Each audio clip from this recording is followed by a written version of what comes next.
नमस्कार दोस्तों, स्वागत है आपका अपने YouTube चैनल पर। रेडियो जी, आज हम 12वीं बीपीएससी टेस्ट सीरीज का सबसे इंपॉर्टेंट सेट करने वाला, जो कि आपका टेस्ट नंबर 21 होने वाला है। 21 का आपका आज पार्ट 2 होगा। पार्ट 1 देखिए आपका हो चुका है, ध्यान में रखिएगा। अगर पार्ट 1 नहीं देखें तो पार्ट 1 प्लीज़ आप लोग देख लीजिएगा। तो केजीएस के द्वारा जो टेस्ट कराया जा रहा है उसका आज पार्ट 2 होगा, यानी कि 75 नंबर प्रश्न से लेकर 150 नंबर प्रश्न पूरा आज आपका कंप्लीट होगा। ध्यान रखिएगा। अब वीडियो को 1.25x पे देखिएगा भैया। पहले वीडियो का स्पीड थोड़ा सा बढ़ा लीजिएगा, 1.25x कर लीजिएगा, ध्यान रखिएगा। चलिए बिना देर किए हुए चलते हैं प्रश्न नंबर 76 की ओर। 75 आपका कंप्लीट हो चुका है। चलिए 76 की ओर चलते हैं, ध्यान रखिएगा। और अभी तक चैनल को सब्सक्राइब नहीं किए भैया तो प्लीज़ आपसे हाथ जोड़कर निवेदन कर रहे हैं, प्लीज़ चैनल को सब्सक्राइब कर लीजिए। चलिए यहाँ से शुरुआत करते हैं प्रश्न नंबर 76 से। 75 आपका कंप्लीट हो चुका है, ध्यान रखिए। थोड़ा सा जूम आउट कर लेते हैं। चलिए बताइएगा। देखिए पहला नंबर प्रश्न है, 1927 में राष्ट्रीय कांग्रेस के मद्रास अधिवेशन की अध्यक्षता किसने की थी, जहां साइमन कमीशन आयोग का हर स्तर पर हर और रूप में बहिष्कार करने का निर्णय लिया गया था। बताइएगा। क्वेश्चन ध्यान से सुनिएगा भैया, क्या बोल रहा है। 1927 में राष्ट्रीय कांग्रेस के मद्रास अधिवेशन की अध्यक्षता किसने की थी, जहां साइमन आयोग का हर स्तर पर और हर रूप में बहिष्कार करने का निर्णय लिया गया था। चलिए इसका आंसर क्या हो जाएगा, जल्दी बताइए। चलिए तो इसका सही उत्तर हो जाएगा, देखिए M.A. अंसारी। ध्यान रखिएगा। तो ऑप्शन नंबर ए आपका बिल्कुल सही उत्तर हो जाएगा। देखिए 1927 में भारतीय राष्ट्रीय कांग्रेस का वार्षिक अधिवेशन मद्रास में आयोजित किया गया था और इसकी अध्यक्षता doctor Mukhtar Ahmed Ansari, doctor M.A. Ansari ने किए थे। ध्यान रखिएगा। चलिए चलते हैं नेक्स्ट क्वेश्चन की ओर। बताइएगा। अभिकथन 1 है, अकारण आ रहा है। अभिकथन 1 में क्या, लाहौर अधिवेशन के दौरान कांग्रेस के सविनय अवज्ञा आंदोलन शुरू करने के लिए संघर्ष का एक अत्यंत विस्तृत चरणबद्ध कार्यक्रम तैयार किया। कारण आर में लाहौर अधिवेशन में एक ऐतिहासिक प्रस्ताव पारित किया गया जिसमें पूर्ण स्वराज, पूर्ण स्वतंत्रता कांग्रेस का आधिकारिक लक्ष्य घोषित किया गया। क्या ये कथन आपका सही है? ध्यान रखिएगा। देखिए कथन जो एक जो है सो आपका असत्य है, ध्यान रखिएगा। और कथन आर जो है सो आपका सत्य है, तो इसीलिए आपका सही उत्तर हो जाएगा। देखिए ये तो आपका असत्य है लेकिन आर आपका सत्य है, ध्यान रखिए। तो ऑप्शन नंबर डी आपका बिल्कुल सही उत्तर हो जाएगा। चलिए नेक्स्ट क्वेश्चन पे आते हैं। चलिए अगला 78 नंबर प्रश्न आपका क्या है, भारत सरकार अधिनियम 1935 का कौन सा घटक वास्तव में लागू किया गया था। बताइए क्या बोल रहा है, भारत सरकार अधिनियम 1935 का कौन सा घटक वास्तव में लागू किया गया था। तो वास्तव में जो है आपका केवल प्रांतीय स्वतंत्रता तो जो है सो आपका लागू किया गया था। ध्यान रखिए। भारत सरकार अधिनियम 1935 में ब्रिटिश भारतीय प्रांतों और रियासतों से मिलकर एक अखिल भारतीय संघ का प्रस्ताव रखा गया था। हालांकि इस संघीय ढांचा तभी तक अस्तित्व में आ सकता था जब एक निश्चित संख्या में रियासतों विलय पत्र पर हस्ताक्षर करके इनमें से शामिल होने के लिए सहमत हो। ध्यान रखिएगा। चलिए नेक्स्ट क्वेश्चन पे आते हैं, प्रश्न नंबर 79 की ओर। तो भारतीय राष्ट्रीय कांग्रेस के भीतर क्या वामपंथी नेतृत्व पंथों के संबंध में निम्नलिखित कथनों पर आपको विचार करना है। बताइए कि कौन सा कथन सही है। क्या बोल रहा है, भारतीय राष्ट्रीय कांग्रेस के भीतर वामपंथी नेतृत्व पदों के संबंध में निम्नलिखित कथनों पर विचार करें और बताइए कि कौन सा कथन आपका सही है। तो कथन 1 में आपका है, जवाहरलाल नेहरू 1929 से लेकर 1936 और 1937 में कांग्रेस के अध्यक्ष चुने गए थे, बिल्कुल सही है। कथन 2 में है, सुभाष चंद्र बोस ने वर्ष 1938 और 1939 में निर्वाचित कांग्रेस अध्यक्ष के रूप में कार्य किया, ये भी कथन आपका जो है सो बिल्कुल सही है। तो ऑप्शन नंबर सी आपका बिल्कुल सही उत्तर हो जाएगा। 1 और 2 दोनों आपका बिल्कुल सही है। चलिए नेक्स्ट क्वेश्चन पे आते हैं।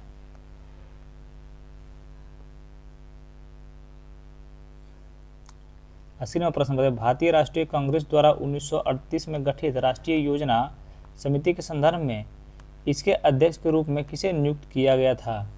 बताइए किसे नियुक्त किया गया था। तो आपको जवाहरलाल नेहरू को नियुक्त किया गया था। ध्यान रखिए। देखिए भारतीय राष्ट्रीय कांग्रेस के हीरापुर अधिवेशन के दौरान 1938 में क्या राष्ट्रीय योजना समिति की स्थापना की गई थी। इसकी पहल तत्कालीन कांग्रेस अध्यक्ष सुभाष चंद्र बोस ने किए थे, जो जबरन अभी और सुनिएगा, जो जबरन औद्योगिकरण और एकीकृत को राज्य के निचोड़ में शीघ्र विश्वास रखते थे। ध्यान रखिएगा। और देखिए हालांकि बोस ने समिति का पहल की लेकिन उन्होंने जवाहरलाल नेहरू को इसका अध्यक्ष नियुक्त किया गया था। ध्यान रखिएगा।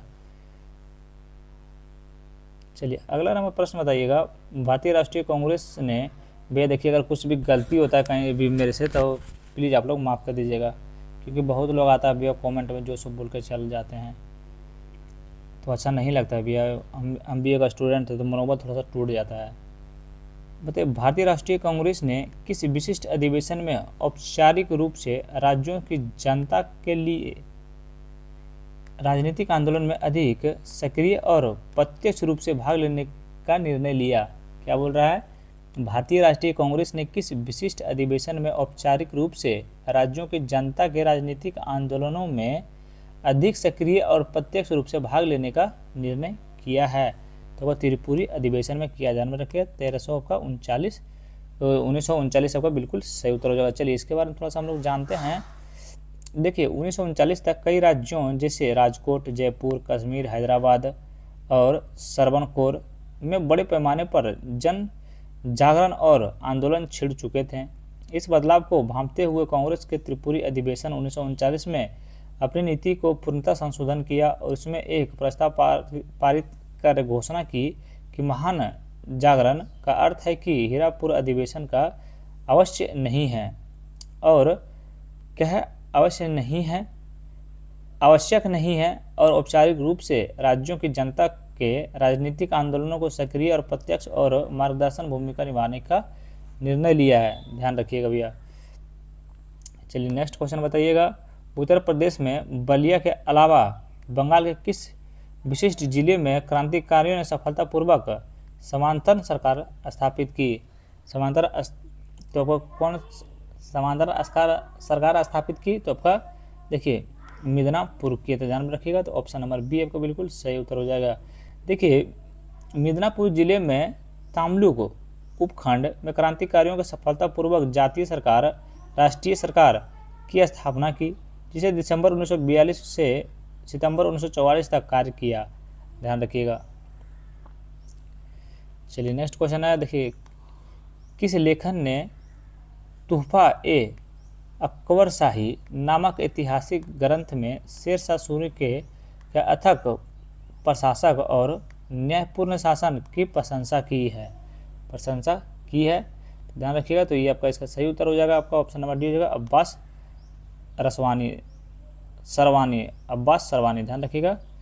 सुबह से अभी तक ब्रश नहीं किए हुए इसलिए थोड़ा सा वर्ड जो है जानते हैं लेकिन वो मुंह से निकल नहीं रहा है। अकबर का प्रशासनिक अवस्था के अंतर्गत प्रधान वित्तीय अधिकारी या राजस्व के प्रधानमंत्री को क्या विशिष्ट पदनाम दिया गया था? तो दीवान ए आला आपका दिया गया था। ध्यान रखिएगा। चलिए नेक्स्ट क्वेश्चन पे आते हैं। प्रश्न नंबर 85 मतलब मुगल भारत के किस प्रमुख व्यापारी के बारे में दर्ज है कि उनकी मृत्यु 1718 में हुई थी और वे अपने पीछे 85 लाख रुपए की नकद और सामान का विशाल संपत्ति छोड़ गए थे? बताइए कौन छोड़ गए थे? तो ये आपका अब्दुल गफूर बोहरा छोड़ गया था। ध्यान में रखिएगा। तो ऑप्शन नंबर ए आपका बिल्कुल सही उत्तर हो जाएगा। नेक्स्ट क्वेश्चन आपका है अप्रैल 2026 में निम्नलिखित में से किस प्रमुख उद्योग ने उत्पाद में साल दर साल सबसे बड़ी गिरावट दर्ज की? क्या बोल रहा है? साल दर साल सबसे बड़ी गिरावट दर्ज की। ध्यान रखिएगा कौन दर्ज किए थे? तो ये आपका दर्ज किए थे देखिए कोयला। ध्यान में रखिएगा। ऑप्शन नंबर ए आपका बिल्कुल सही उत्तर हो जाएगा। नेक्स्ट क्वेश्चन देखते हैं। विश्व के प्रमुख देशों या क्षेत्रों की व्यापारिक रैंकिंग 2025 के अनुसार भारत के कुल माल व्यापार में डैश स्थान पर है? बताइए भारत कुल माल के व्यापार में कितने स्थान पर हैं? तो आपका ये 13वें स्थान पर है। ध्यान रखिएगा।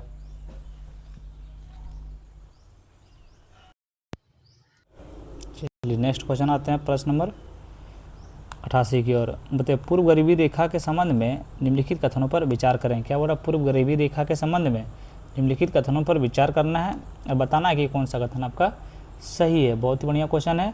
देखिए ऑप्शन ए में आपका है, कथन ए में है देखिए क्रय शक्ति समानता पीपी के अनुसार समायोजित विश्व बैंक की अंतर्राष्ट्रीय गरीबी रेखा निरक्षेप गरीबी रेखा का एक उदाहरण है, जो कि बिल्कुल आपका सही बताइएगा।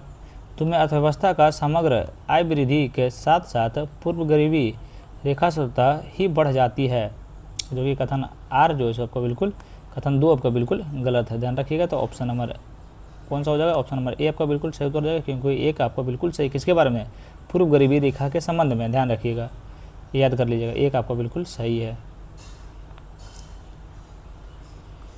चलिए नेक्स्ट क्वेश्चन चलता है प्रश्न नंबर 89 की ओर। बताइए भारत में नवरत्न का दर्जा प्राप्त होने के संबंध में निम्नलिखित कथनों पर विचार करें। तो बताइए कि इसमें से कितने आपका सही है। तो क्या बोल रहा है, भारत में नवरत्न का दर्जा प्राप्त होने के संबंध में निम्नलिखित कथनों पर विचार करें। वीडियो को 1.25x पे देखिएगा भैया, पहले बता रहा है, स्पीड थोड़ा बढ़ा लीजिएगा। तो इसका सही उत्तर क्या हो जाएगा, तो देखिए ए में नवरत्न का दर्जा प्राप्त होने से CPSES को सरकारी निगरानी के बिना वित्तीय और परिचालन मामलों में पूर्ण स्वतंत्रता मिल जाती है, जो कि बिल्कुल आपका गलत बताइएगा। 2 में आपका है नवरत्न का दर्जा CPSES के प्रदर्शन में और लाभप्रदता के आधार पर दिया जाता है, ये आपका जो है बिल्कुल सही है। 3 में हाल ही में शामिल उपक्रमों के साथ अब नवरत्न दर्जा के प्राप्त CPSES की संख्या 100 हो गई है, ये भी आपका बिल्कुल गलत है। भारत में नवरत्न का दर्जा प्राप्त होने के संबंध में कथन 2 आपका बिल्कुल सही है, तो ऑप्शन नंबर ए हो जाएगा, केवल एक इसमें से आपका सही था। चलिए नेक्स्ट क्वेश्चन है, हालिया श्रम बाल अनुमानों के अनुसार 2025 में 15 वर्ष और उससे अधिक आयु के व्यक्तियों के लिए सार्वजनिक जनसंख्या अनुपात कितना है। बताइए इनका जनसंख्या कितना है, तो ये आपका 57.4% है। चलिए अगला नंबर प्रश्न बताइएगा, UNDP द्वारा प्रकाशित लैंगिक असमानता सूचकांक के बारे में निम्नलिखित में से कौन सा कथन आपका सही है। बताइए कौन सा कथन आपका सही है, किसके बारे में, GNDP द्वारा प्रकाशित लैंगिक असमानता सूचकांक के बारे में। ध्यान रखिएगा, क्वेश्चन पर ध्यान रखिएगा। देखिए एक में आपका है, यह स्वास्थ्य, सशक्तिकरण और श्रम बाजार के विभिन्न आयामों में लैंगिक असमानताओं को मापता है, जो कि बिल्कुल आपका सही है। 2 में आपका है, स्वास्थ्य सूचक के रूप में केवल मृत्यु दर और किशोर जन्म दर का सही उपयोग किया जाता है, जो कि बिल्कुल आपका सही है, ध्यान रखिएगा। 3 में आपका राष्ट्रीय संसद में सीटों का हिस्सा केवल महिलाओं के सशक्तिकरण के संकेतक के रूप में किया जाता है, जो कि बिल्कुल आपका गलत है भैया, सही नहीं है। ध्यान दीजिएगा। 4 में आपका इस सूचकांक में पुरुष और महिला दोनों को श्रम बल भागीदारी में शामिल हैं। क्या कथन 3, 4 आपका सही है, तो बिल्कुल आपका सही है। इसके बारे में UNDP द्वारा प्रकाशित लैंगिक असमानता सूचकांक GII के बारे में कथन 1 सही है, 2 सही है और 4 सही है। 1, 2 और 4 कहाँ है, तो ऑप्शन नंबर आपका बी में, ध्यान रखिएगा इस चीज़ को। चलिए अगला 92 नंबर प्रश्न बताइएगा।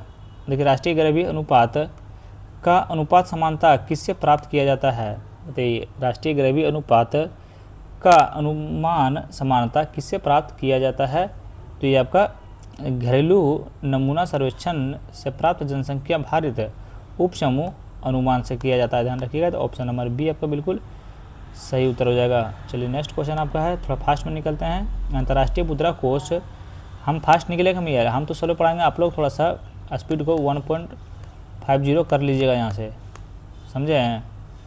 चलिए आगे बढ़ते हैं।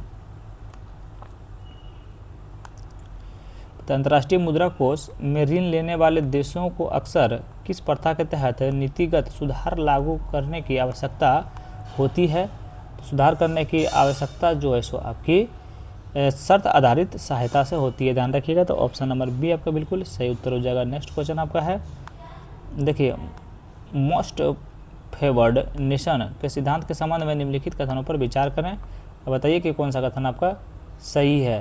तो कथन 1 में आपका है, किसी एक सदस्य देश को दी गई कोई व्यापार रियायत सभी अन्य सदस्यों को दी जानी चाहिए, रियायत सभी अन्य सदस्यों को दी जानी चाहिए, बिल्कुल आपका सही है। 2 में आपका है, MFN सिद्धांत का उद्देश्य शक्ति आधारित द्विपक्षीय व्यापार अवस्थाओं को नियम आधारित बहुपक्षीय ढांचे से बदलना है, ये भी आपका कथन जो है सो बिल्कुल सही है, तो ध्यान रखिएगा। तो दोनों कथन सही हो जाएगा, तो ऑप्शन नंबर सी आपको बिल्कुल सही उत्तर हो जाएगा। चलिए नेक्स्ट क्वेश्चन पे आते हैं।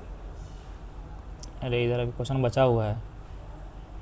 चलिए, यार अभी तक चैनल को सब्सक्राइब नहीं किए भैया तो देखिए अभी तक नहीं बोल रहे थे, लेकिन अभी तक प्लीज़ चैनल को सब्सक्राइब करिए, रिक्वेस्ट कर रहे हैं आपसे, और लाइक भी कर दीजिएगा। भुगतान बैंकों के संबंध में निम्नलिखित कथनों पर विचार करें। सही कथन को आपको बताना है। बहुत ही बढ़िया क्वेश्चन है। भुगतान बैंकों के संबंध में निम्नलिखित कथनों पर विचार करना है। तो ये कथन 1 में आपका है, वे धन क्या है, वे धन प्रेषण सेवाएं और डिजिटल बैंकिंग की सुविधाएं प्रदान कर सकते हैं। ये आपका बिल्कुल सही है। 2 में आपका भुगतान बैंक की अवधारणा उषा थोराट समिति की सिफारिशों से निकटता से जुड़ी हुई थी। ये आपका बिल्कुल गलत है। 4 में है, उन्हें जामा स्वीकार करने की अनुमति है, लेकिन उन्हें पूर्ण पैमाने पर ऋण देने का कार्य करने की अनुमति नहीं है। ये कथन आपका जो है बिल्कुल सही है। तो ध्यान रखिएगा, तो कौन सा सही हो जाएगा, तो 1 और 3 आपका बिल्कुल सही उत्तर हो जाएगा। आप लोग याद कर लीजिएगा। चलिए, नेक्स्ट क्वेश्चन है, कवक के संबंध में निम्नलिखित कथनों पर विचार करें और सही कथन को आपको बताना है। सही कथन को आपको क्या करना है, बताना है। कि 1 में आपका क्या है, उनमें प्रकाश संश्लेषण के लिए क्लोरोफिल मौजूद होता है, जो कि बिल्कुल नहीं, गलत है। तो में ये भोजन को, ग्लाइकोजन को और तेल के रूप में संग्रहित करते हैं। ये आपका बिल्कुल सही है। ध्यान रखिएगा, तो ऑप्शन नंबर बी आपका बिल्कुल सही उत्तर हो जाएगा। नेक्स्ट क्वेश्चन आपका है, क्लोरोप्लास्ट के भीतर प्रकाश संश्लेषण में होने वाली डार्क रिएक्शन का वास्तविक स्थान क्या है। तो इसका वास्तविक स्थान क्या है, तो इसका सही वास्तविक स्थान आपका स्ट्रोमा है। ध्यान रखिएगा। बताइए, कोशिका के अंदर और बाहर आगमन को नियंत्रित करने वाले अर्धपरागमय संरचना क्या है, तो प्लाज्मा झिल्ली है। ध्यान रखिएगा। 99 नंबर प्रश्न बताइए, क्या है, पृथक्करण के नियम के संबंध में निम्नलिखित कथनों पर विचार करें। बताइए कि कौन सा कथन आपका सही है। ध्यान रखिएगा, तो कथन 1 में आपका है, पृथक्करण के नियम को युग्मकों की शुद्धता का नियम भी कहा जाता है, जो कि बिल्कुल आपका बोलिएगा सही है।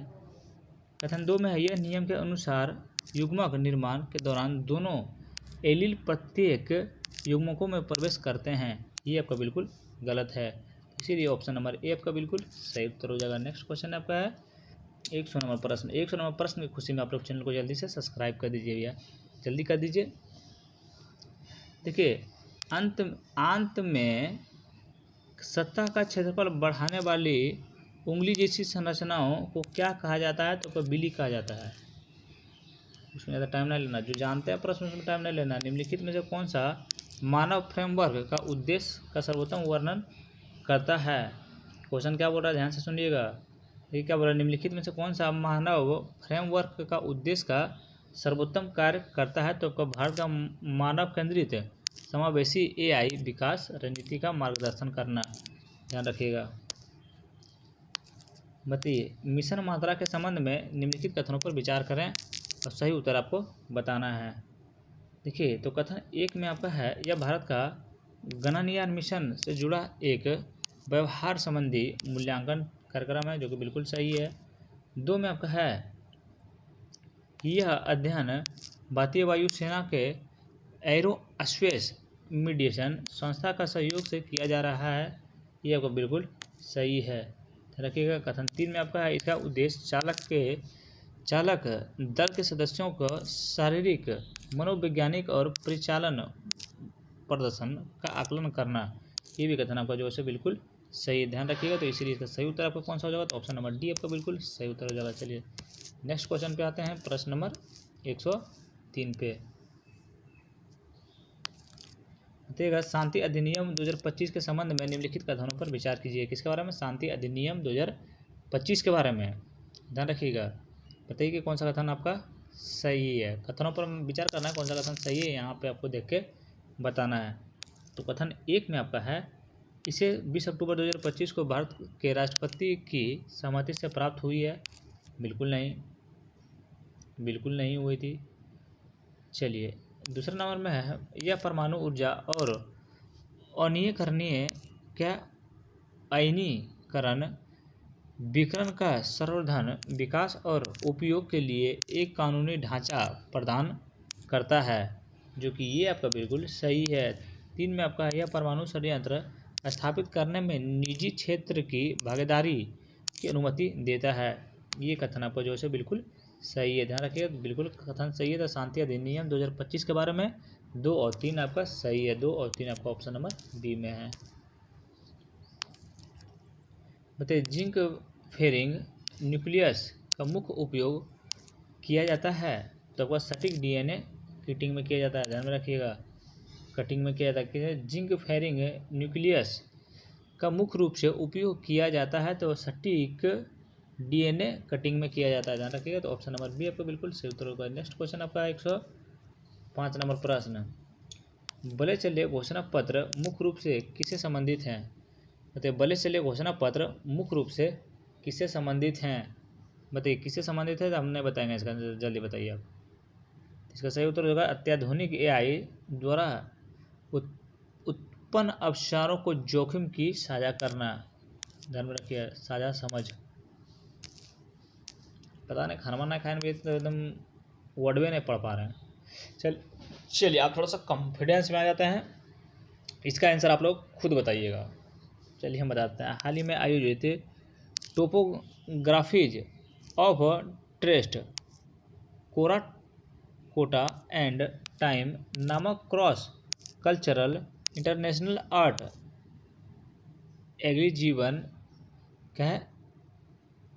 एग्जीबिशन किस शहर में आयोजित किया गया था। बताइए किस शहर में आयोजित किया गया था। तो आपका हैदराबाद में किया गया था, ध्यान रखिएगा।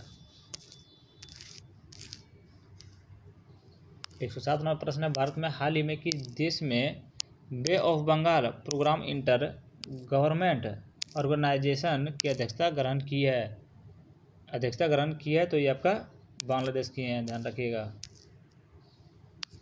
बताइए बिटरा द्वीप जो हाल ही में रक्षा उद्देश्यों के लिए संभावित अधिग्रहण को लेकर खबरों में रहा है, अरब सागर निम्नलिखित में से किस द्वीप के निकट स्थित है।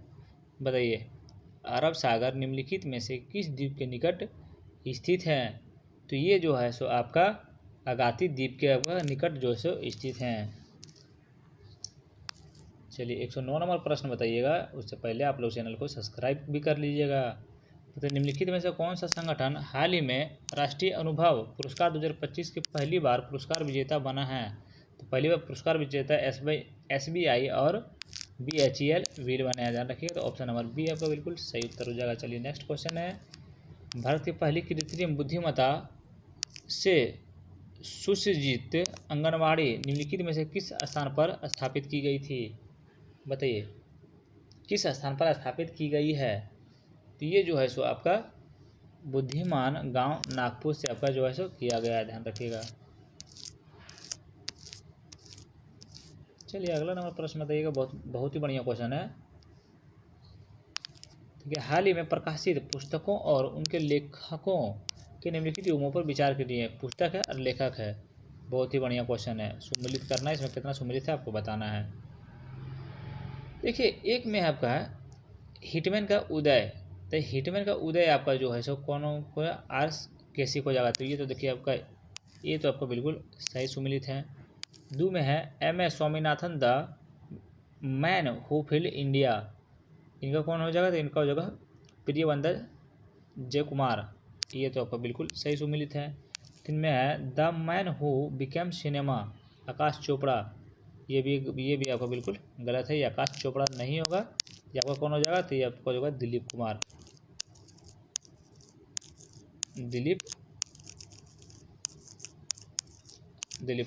ध्यान रखिएगा। तो इसमें दो सही है, तो ऑप्शन नंबर बी हो जाएगा आपका। तो हाल ही में शुरू किए गए PSLV C62 या SON1 मिशन के संबंध में निम्नलिखित कथनों पर विचार करें और बताइए कि कौन सा कथन आपका सही है। कौन सा कथन सही है, बहुत ही बढ़िया क्वेश्चन है, बहुत ही शानदार क्वेश्चन है। तो बताइए इसका सही उत्तर क्या होगा। तो एक में देखिए क्या बोल रहा कथन, एक में यह न्यू स्पेस इंडिया लिमिटेड द्वारा संचालित 9वां समर्पित वाणिज्यिक मिशन है, जो कि बिल्कुल सही है।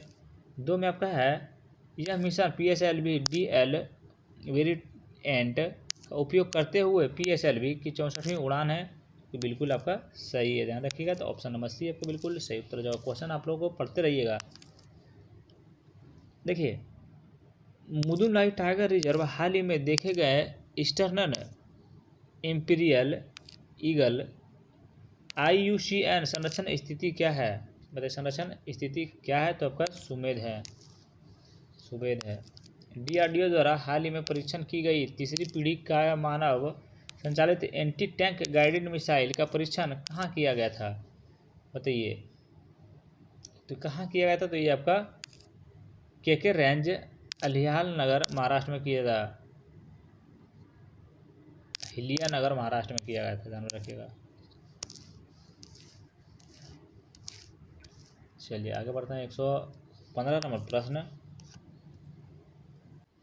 चलिए बताइएगा, दुनिया का सबसे लंबा एक्सप्रेसवे सुरंग हाल ही में चीन के निम्नलिखित में से किस क्षेत्र में उद्घाटन किया गया है? बताइए दुनिया का सबसे लंबी एक्सप्रेसवे सुरंग का हाल ही में चीन के निम्नलिखित में से किस क्षेत्र में उद्घाटन किया गया है? तो किस क्षेत्र में आपको उद्घाटन किया गया है? तो ध्यान रखिएगा, तो ये आपका देखिए सिंजाजांग टाइगर स्वच्छता क्षेत्र में किया गया है, ध्यान रखिएगा। तो ऑप्शन नंबर ए आपका बिल्कुल सही उत्तर हो जाएगा। नेक्स्ट क्वेश्चन आपका है, United Nations Alliance of Civilizations का 11वां ग्लोबल फोरम किस शहर में आयोजित किया गया था? किस शहर में आयोजित किया गया था? तो फिर रियाद में आयोजित किया गया था, ध्यान रखिए कहाँ किया गया था? तो फिर रियाद में किया गया था। चलिए अगला नंबर प्रश्न होते हैं, हाल ही में नाबार्ड और AIMAI द्वारा आयोजित अर्थ समिट 2025 निम्नलिखित में से किस स्थान में आयोजित किया गया था? देखिए किस स्थान पर आयोजित किया गया था? तो आपका देखिए महात्मा मंदिर गांधीनगर में आपका आयोजित किया गया था, ध्यान रखिएगा। तो ऑप्शन नंबर बी आपका बिल्कुल सही उत्तर हो जाएगा। चलिए नेक्स्ट क्वेश्चन पे आते हैं। बताइए हाल ही में शुरू की गई इम्पैक्ट इराज क्या है? हाल ही में शुरू की गई इम्पैक्ट इराज इनिशिएटिव के बारे में निम्नलिखित कथनों पर विचार करें। और बताना है कि कौन सा कथन इसमें गलत है, सही हर बार नहीं बोलता है, लेकिन इस बार आपका गलत पूछ रहा है, गलत बताना कौन सा था। ए में आपका है, इसे IIT बम्बई की टेक्नोलॉजी का इस्तेमाल करके समाज में मापने योग्य बदलाव लाने के लिए शुरू किया गया था, जो कि बिल्कुल गलत है। तो पहला नंबर तो गलत हो गया है, ध्यान रखिएगा। दूसरा भी अब देखिए क्या है, दूसरा भी महिलाओं पर केंद्रित स्वास्थ्य समाधान और स्वच्छ ऊर्जा इसके मुख्य फोकस क्षेत्र में शामिल हैं। ये आपका जो है सो बिल्कुल सही है, ध्यान रखिए। लेकिन इसको पूछता कौन सा गलत है? तो ऑप्शन नंबर ए हो जाएगा, केवल एक आपका इसमें जो है सो गलत है। नेक्स्ट क्वेश्चन पे आते हैं, प्रश्न नंबर 19 की ओर। तो निम्नलिखित में से कौन सा भारत का पहला निजी तौर पर विकसित कक्षीय श्रेणी का रॉकेट है, जिसका हाल ही में हैदराबाद में स्काई रूट एरोस्पेस द्वारा अनावरण किया गया है? तो ये अनावरण किया गया तो विक्रम-1 के द्वारा किया गया है, ध्यान रखिएगा। नेक्स्ट क्वेश्चन है, वीडियो को थोड़ा सा 1.25x पे देखिएगा भैया। बताइएगा भारत के पहले हाइड्रोजन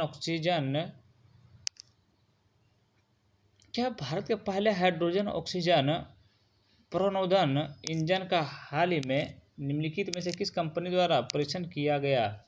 तो हाल ही में किस कंपनी द्वारा परीक्षण किया गया था? तो ये आपका स्टार डोर के द्वारा किया गया था। पीडिया पेंटिंग जो हाल ही में भौगोलिक संकेत GI टैग प्राप्त हुआ है, भारत के किस क्षेत्र से संबंधित हैं? तो भारत का आपका जो है सो भोजपुर से संबंधित हैं। कुसियार गांव जैव विविधता पार्क बिहार के किस जिले में स्थित हैं? ये सब क्वेश्चन को देखिए भैया, आपको पढ़ाना नहीं है, ये सब देख के आप लोग को हवा में उड़ाना था। आपका एरिया में है, ये सब को क्वेश्चन देख के आपको हवा में उड़ाना है एकदम से। बताइए झील और अवस्थिति बिहार के किस युग्मों पर विचार करना है और कितना सम्मिलित है बताना है। ए में आपका है कुशेश्वर स्थान झील। कुशेश्वर स्थान झील क्या ये दरभंगा में है? तो ये बिल्कुल आपका है। दो में है जगतपुर झील, क्या ये भागलपुर में है? तो ये बोलिएगा आपका बिल्कुल भागलपुर में है। डी में अनुपम झील कैमूर में क्या आपका है? तो बिल्कुल आपका है। चार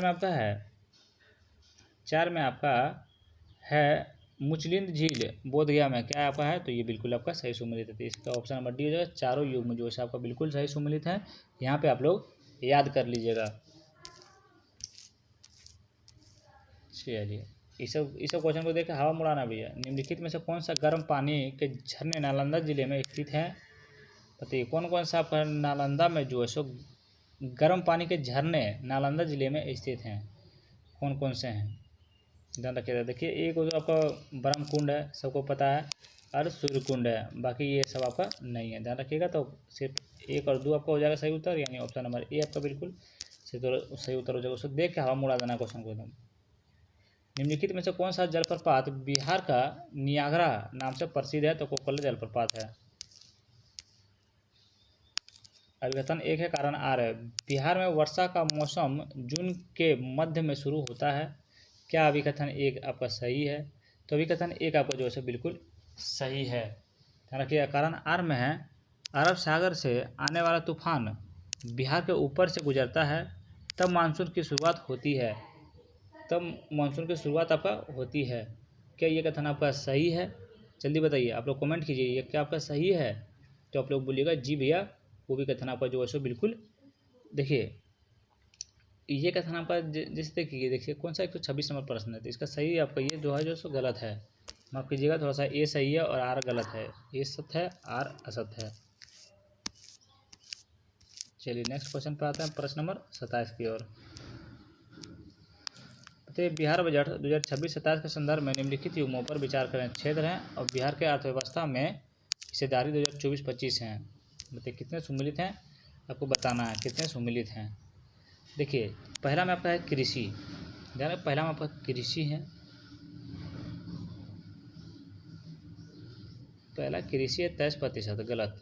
पहला कृषि हो जाएगा आपका 23%, मिलान करने वाला नहीं है, लेकिन सही कौन सा, तो इसका आंसर हो जाएगा 23%, ध्यान रखिएगा। अब विनिर्माण, विनिर्माण का आपका हो जाएगा 23%। विनिर्माण देखिए आपका 2 बिल्कुल आपका सही है। 3 में देखिए आपका है सेवाएं, सेवाएं का 54%, तो यहाँ लगा दीजिएगा आप 54%, और यहाँ लगा दीजिएगा आप 23%। यहाँ थोड़ा सा मिटा देते हैं इसको। चलिए केवल एक सही है, तो ऑप्शन नंबर ए आपका बिल्कुल सही उत्तर हो जाएगा। चलिए नेक्स्ट क्वेश्चन पे आते हैं, प्रश्न नंबर 28 देखिए आपका क्या बोल रहा है। बिहार एआई शिखर सम्मेलन 2026 जो राज्य में कृत्रिम बुद्धिमत्ता पर महत्वपूर्ण आयोजन है, का आयोजन किस तिथि को हुआ था? तो आयोजन जो है आपका किस तिथि को हुआ था? 23 से 24 मई 2026 को हुआ था।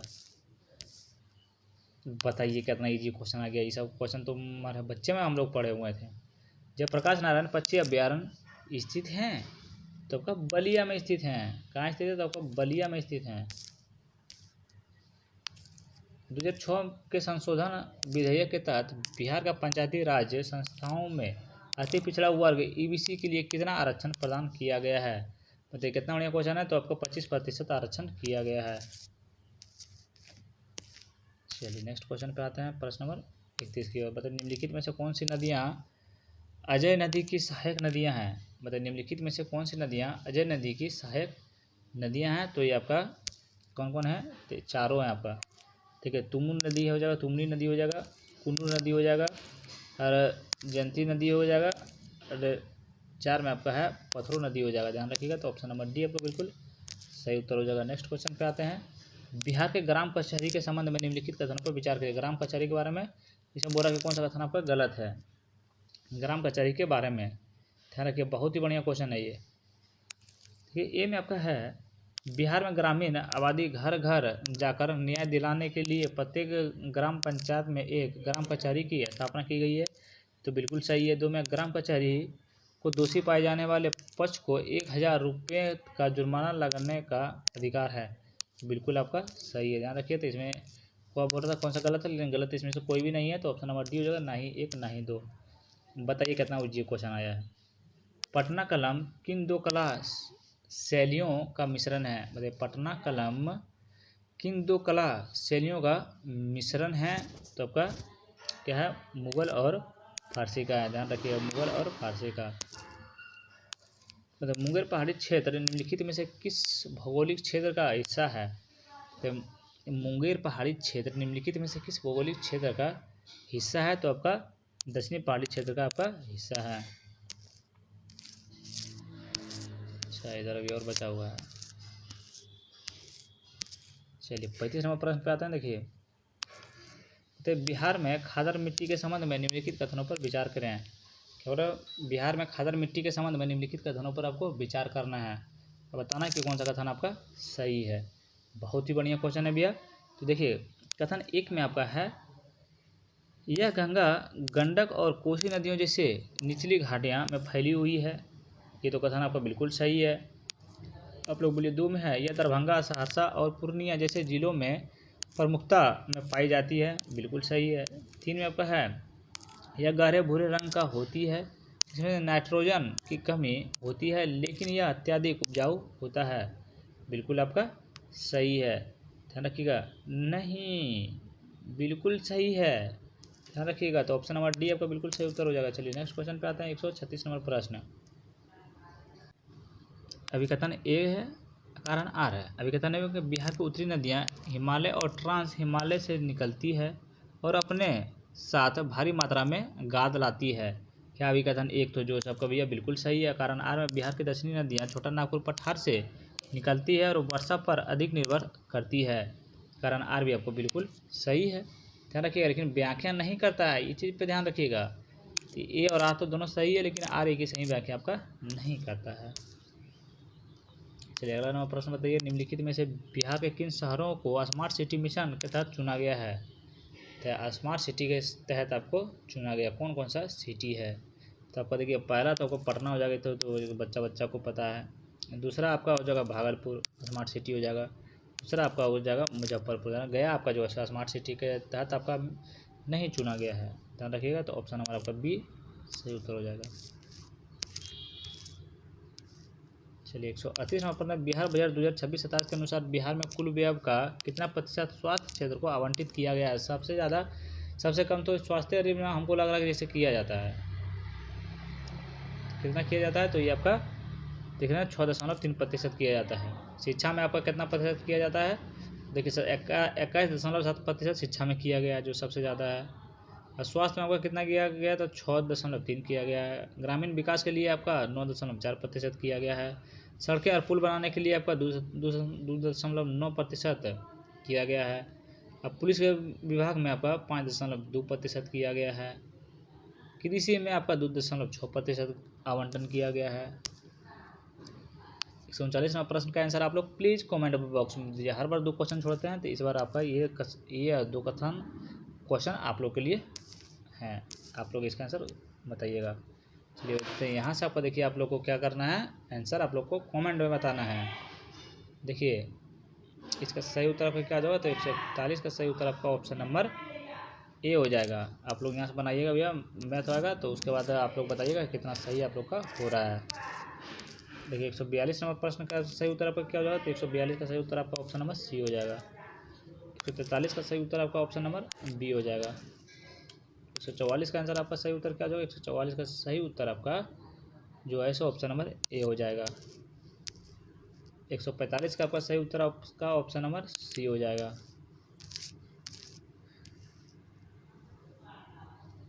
146 का आपका सही उत्तर ऑप्शन नंबर ए हो जाएगा। 147 का आपका सही उत्तर आपका ऑप्शन नंबर कौन सा सही उत्तर होगा तो ऑप्शन नंबर ए होगा। 148 का सही उत्तर आपका ऑप्शन नंबर सी हो जाएगा। चलिए 149 नंबर प्रश्न देखते हैं। 149 का सही उत्तर आपका ऑप्शन नंबर क्या सही उत्तर होगा तो ऑप्शन नंबर आपका डी हो जाएगा। चलिए आज का आखिरी प्रश्न है भैया। उसके बाद अगर चैनल को वीडियो अच्छा लगा हो तो please like comment share and subscribe कर दीजिएगा। देखिए मेरे मुंह से क्या क्या निकल जा रहा है, बोलने सब्सक्राइब तो कर बोल देता है, क्या बोला जाता है। तो ऑप्शन नंबर डी हो जाएगा। ध्यान रखिएगा। वीडियो आप लोग को अच्छा लगा तो please like comment share and subscribe करके जाइएगा। हर एक सेट आपको टाइम पर मिलते रहेगा।